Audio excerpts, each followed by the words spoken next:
Hai, Assalamualaikum warahmatullahi wabarakatuh. Apa kabar anak-anak? Oke, kita ketemu lagi bersama Pak Anwar dalam pembelajaran kelas 4, tema 5, Pahlawanku, subtema 1, Perjuangan para pahlawan, muatan bahasa Indonesia.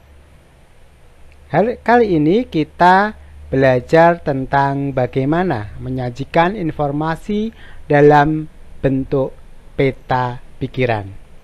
Tapi sebelum kita mulai, marilah kita berdoa terlebih dahulu. Mari kita berdoa bersama-sama. A'udzubillahi minasyaitonirrajim. Bismillahirrahmanirrahim.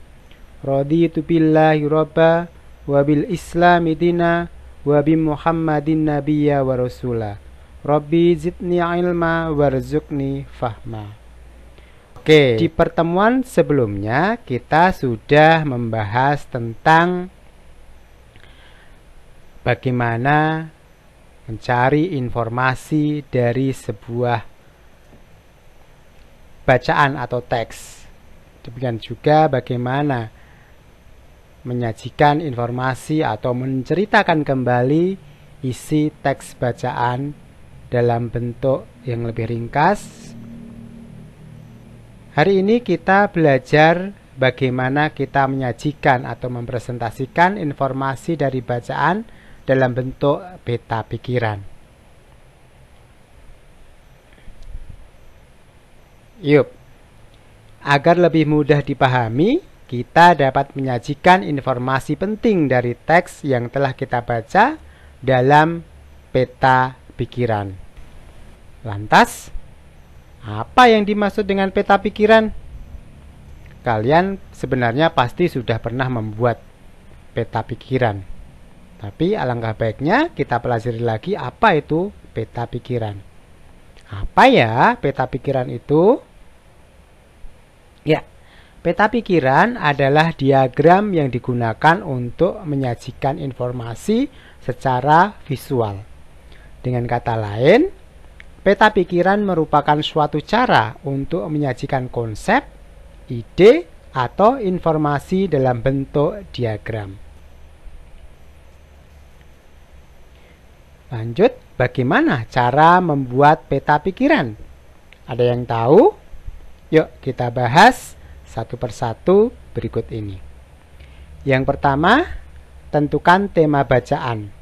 Biasanya ditulis di tengah atau bisa juga disertai dengan gambar. Biasanya kita menyediakan selembar kertas kosong, kemudian kita menuliskan tema di tengah. Bisa juga disertai dengan gambar. Kemudian buat daftar pertanyaan berdasarkan bacaan. Oke, kita menggunakan rumus pertanyaan dengan konsep adik Simba. Apa, di mana, kapan, siapa, mengapa, dan bagaimana. Kita menggunakan kata tanya tersebut untuk mencari informasi dalam teks bacaan. Dari tema yang ada muncul topik-topik baru yang berasal dari jawaban pertanyaan sebagai informasi. Lanjut. Berikutnya, lalu hubungkan antara tema dengan masing-masing topik tersebut menggunakan garis, warna, atau simbol. Silakan tambahkan penjelasan yang masih berkaitan dengan tema atau topik. Jika sudah memahami konsep peta pikiran, silakan dapat mengkreasi peta pikiran yang dibuat dengan beragam bentuk, warna, maupun simbol. Hasil kreasi tidak boleh membingungkan. Harus tetap mudah dibaca dan dipahami. Oke, berikut ini ada sebuah bacaan yang berjudul Sultan Hasanuddin. Pak Guru bacakan, kalian simak ya. Sultan Hasanuddin lahir di Makassar, Sulawesi Selatan, 12 Januari 1631 Masehi. Nama asli beliau adalah I Malumbasi Muhammad Bakir Daeng Matawak Karaeng Bonto Mangape. Beliau adalah putra kedua dari Raja Goa ke-15, yaitu Sultan Malikus Said. Setelah naik tahta, beliau mendapatkan gelar Sultan Hasanuddin Tumenanga Ribala Pangkana.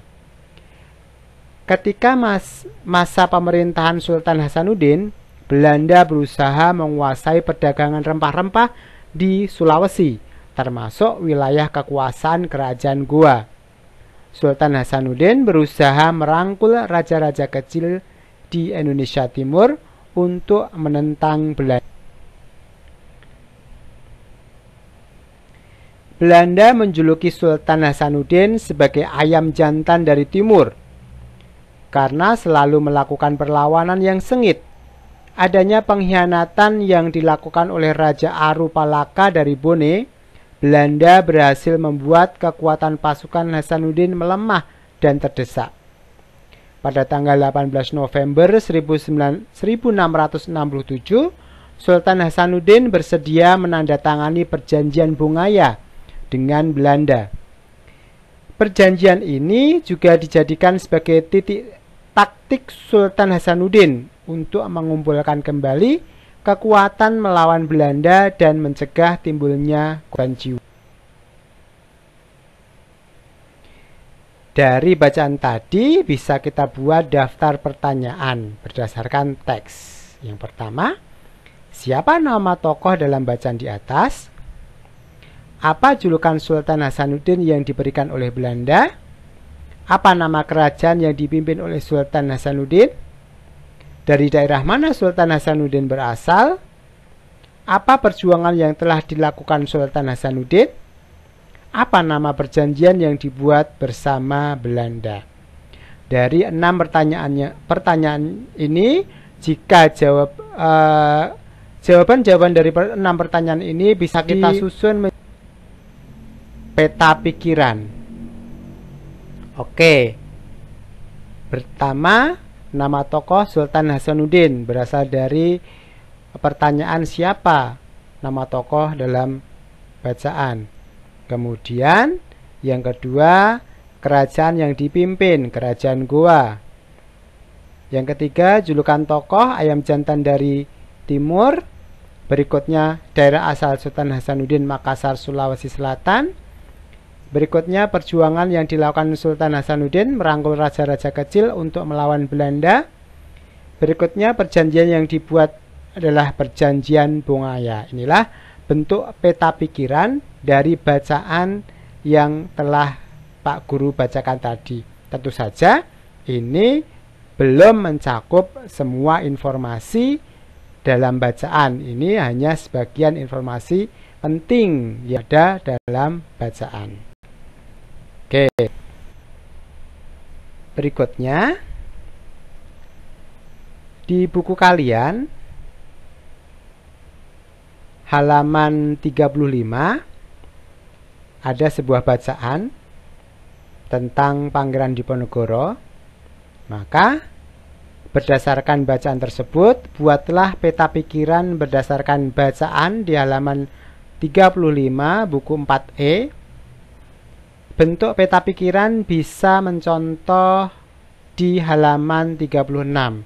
Kalian bisa membuat kreasi sebagus mungkin. Tapi jangan sampai kreasi kalian sulit dibaca sehingga orang akan sulit memahami isi dari peta pikiran yang kalian buat. Kreasi tetap memperhatikan manfaat atau dari peta pikiran, yaitu akan dengan peta pikiran maka akan lebih mudah memahami.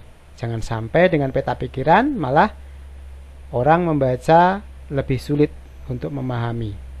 Oke, selamat mengerjakan. Oke, Pak Guru cukup sekian. Tetap jaga kesehatan, jangan lupa sholat, ibadah yang lainnya, ngaji dan lain sebagainya. Tetap berbakti kepada kedua orang tua. Pak Guru cukup sekian. Selamat belajar, selamat mengerjakan tugas dari Pak Anwar. Oke, tugas nanti dikumpulkan melalui Google Form yang linknya akan Pak Guru bagi di lewat